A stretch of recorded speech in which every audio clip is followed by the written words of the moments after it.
Olá, pessoal, a paz do Senhor, tudo bem com todos vocês? O que dizer do vídeo de hoje? Como ter um casamento blindado, como ter um casamento abençoado, como ter um casamento fortificado. Será que é fácil? Casamento ultimamente, com tanto número de divórcios acontecendo? Vamos ver.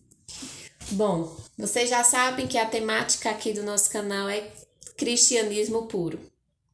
E no vídeo de hoje do nosso canal eu quero trazer para vocês uma breve reflexão sobre casamento. Um tema que se tornou tão, como eu posso dizer, tão de brincadeira. Afinal de contas, alguns falam: por que casar? Para que casar? Tem data certa? Tem momento certo? Por que agora e não depois? Por que depois e não agora? Vamos fazer um teste, se não der certo, separa. A gente vai casar, mas se não der certo, divorcia. E ultimamente o casamento ele tem sido alvo de ataques malignos. Nossa sociedade está uma sociedade muito complicada. Não podemos falar muito abertamente, mas está uma sociedade complicada. Onde as pessoas que decidem viver um casamento bíblico, um casamento cristão, um casamento de princípios, têm se tornado alvo de chacota, de antiquado, de quadrado, de muito diferente. Oh, só quer destaque. Ah, só quer ser o bom.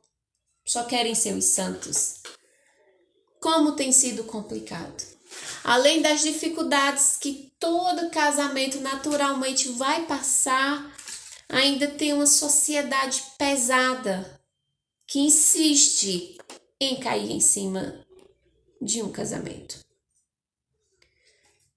E eu quero que vocês abram, por gentileza, em Eclesiastes 4, para nós resumirmos o que é o vídeo de hoje. Eclesiastes capítulo 4, versículo 12. Versão King James que eu estou usando, certo? O homem sozinho pode ser mais facilmente derrotado, mas duas pessoas conseguem resistir. Um cordão de 3 dobras não se arrebenta com facilidade. Nós podemos ver aqui no livro de Eclesiastes tantos conselhos. E o que me chama a atenção é esse: um homem sozinho, ele pode ser facilmente derrotado. Veja só. Quando uma pessoa ela decide fazer algo sozinho, ela decide abrir uma empresa sozinha, ela decide entrar em um relacionamento onde só ela se doa, onde só ela ama, facilmente essa pessoa vai desistir, facilmente essa empresa vai desistir, vai acabar. Por quê? Entendam só. Quando você tem uma pessoa que com outra pessoa, sejam sócios, parceiros, amigos, enfim, essas duas pessoas, por serem duas cabeças, serão duas forças juntas que se tornam uma só, uma força ao dobro. Então é mais difícil, entende? Teremos uma cabeça pensante, outra cabeça pensante, que juntas vai dar solução para tudo. Isso em todas as áreas. Educacional, veja que numa escola, numa faculdade, quando você vai fazer um trabalho ou uma atividade, uma prova, em dupla, a prova, o trabalho se torna mais fácil. Porque as questões que você não sabe resolver, a sua dupla sabe. As questões que a sua dupla não sabe resolver, você sabe a resposta.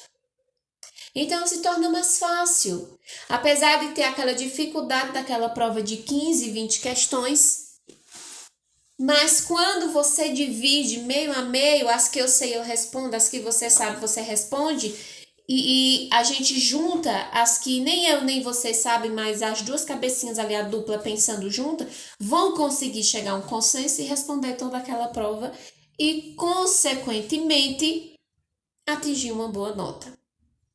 Isso é fato. Quando aqui em Eclesiastes diz que o homem sozinho é mais fácil de ser derrotado, é justamente isso. Um homem sozinho, uma mulher sozinha, pode até se dar super bem na vida, ok? Mas vai estar faltando algo, vai estar faltando uma cabecinha ali a mais para estar lhe ajudando a executar a sua ideia. E eu acho bonito que no final do versículo fala o seguinte: um cordão de 3 dobras não se arrebenta com facilidade.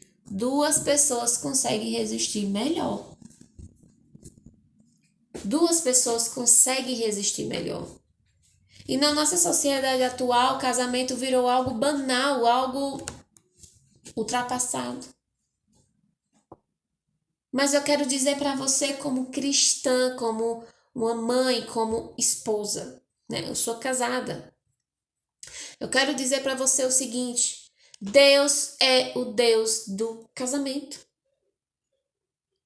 O casamento é uma idealização, é um plano de Deus.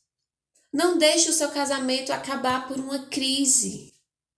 Eu sei, é um assunto complicado porque tem casos e casos. É óbvio.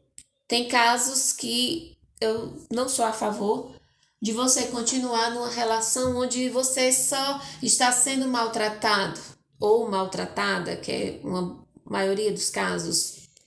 Isso daí vai ser uma questão à parte onde nós vamos tratar em um outro vídeo, certo? Quando nós falamos sobre os sinais, enfim, tudo que vocês possam imaginar, né? Sobre maltratos, né? Violências e afins. Isso daí é um outro tema de outro vídeo que nós vamos abordar com mais tranquilidade. É um caso à parte. Mas nós não podemos pensar em desfazer o casamento ou não querer casar por ser 2 pessoas incompatíveis. Você tem uma criação, ele tem outra criação. Juntos vocês vão dar início a uma luta diária de querer viver, porque casamento é isso, casamento é querer viver. Casamento não é só a festa, não é somente os presentes. Casamento é querer viver. É você querer viver com a pessoa. Entendem? Não é somente vamos ver no que vai dar. Não é na primeira toalha em cima da cama, não quero mais. Não é no primeiro atraso sei lá, de resolver algo, não quero mais. Tem casos e casos. Só que hoje o casamento tem se tornado algo sem valor para muitas pessoas. Muitas não querem casar por terem experiências ruins. Outros não querem casar por experiências de pessoas. E outros simplesmente não querem casar porque não querem. Sim, cada um. Mas para você que resolveu viver no casamento, ore pelo seu casamento, ore pela sua esposa, ore pelo seu marido. Sabe? Convide Jesus para o seu casamento. Tem uma música muito linda, é de um filme cristão, um filme chamado A Prova de Fogo.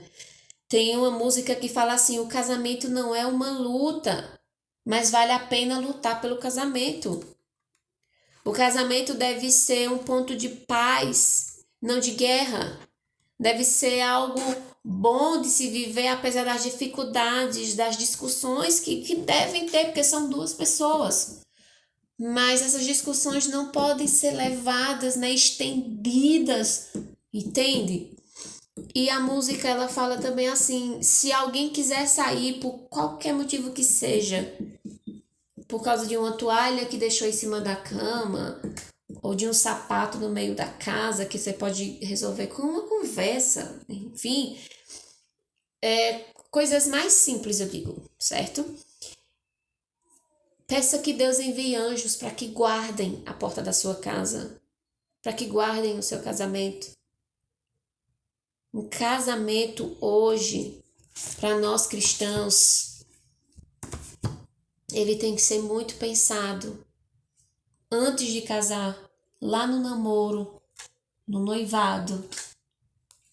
E se você casar, você precisa ter certeza do que você está fazendo. E se você já é casado, se o seu casamento está em crise, ou você vê que, sabe, porque às vezes nós vemos o nosso cônjuge como nosso inimigo. Coisas que nós criamos na nossa mente, nós colocamos aquilo como verdade e nós passamos a achar que é o nosso cônjuge, que é o nosso inimigo, é o nosso arqui-inimigo. Não é bem assim. Como eu falei, venho falando sempre, tem casos e casos, mas aquela coisa que eu crio na minha mente, que é aqui, que, sabe, como se eu estivesse vendo um desenho, um filme aqui na minha mente, e eu tomo aquilo por verdade, aqueles pensamentos por verdade, e na maioria das vezes aqueles pensamentos não provêm de Deus. Porque o inimigo, ele veio para roubar, matar e destruir o que ele puder. Ele não veio para instituir família. Ele não veio para construir nada, ele veio para destruir.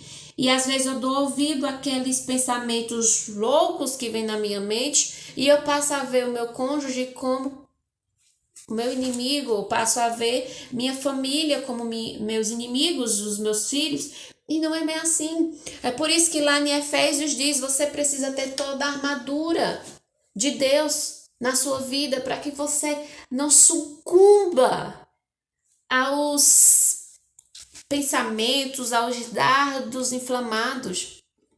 E ele fala, o apóstolo fala ali, a igreja em Éfeso, ele fala, coloque o capacete da salvação para que os seus pensamentos possam ser blindados e protegidos, para que os seus pensamentos sejam pensamentos de paz, porque Deus tem para nós pensamentos de paz e não de mal.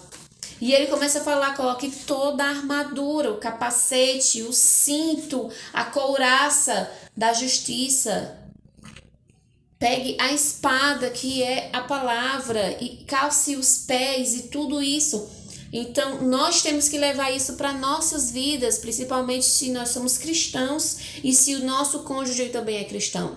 E para aquele que é cristão, mas o cônjuge não é cristão, ore, entregue a vida do seu cônjuge a Deus. Eu conheço casos de pessoas que aceitaram a Jesus Cristo através do exemplo do cônjuge. E eu sei que é difícil porque eu acompanhei isso de perto na casa dos meus pais. Eu sei como é difícil, mas para Deus nada é impossível. A oração pode muito em seus efeitos. Só que nós temos que fazer o quê? Agir. Nós temos que fazer nossa parte. Casamento não é brincadeira. Não se deve levar casamento na brincadeira. É algo sério, mas é algo que traz tranquilidade quando Deus é o centro. O segredo é Deus como o centro. A base de tudo é Jesus Cristo. Se não for assim, tudo que eu for fazer na minha vida, se eu não colocar Jesus como base, se eu não colocar a palavra de Deus como uma bússola para me mostrar o caminho, tudo vai dar errado. Tudo na minha vida só dá certo quando eu coloco Cristo como base. É simples. Eu oro e eu peço a Deus para que Deus ajude você no seu casamento. Casamento é projeto de Deus. Se alguém fala o contrário, não provém de Deus essa frase de que casamento é qualquer coisa. Casamento é algo que vem de Deus. Se você escolheu casar, peça para que Deus seja o primeiro convidado do seu casamento. Se você é casado, peça para que Deus seja a primeira pessoa a estar na sua casa, a base do seu casamento.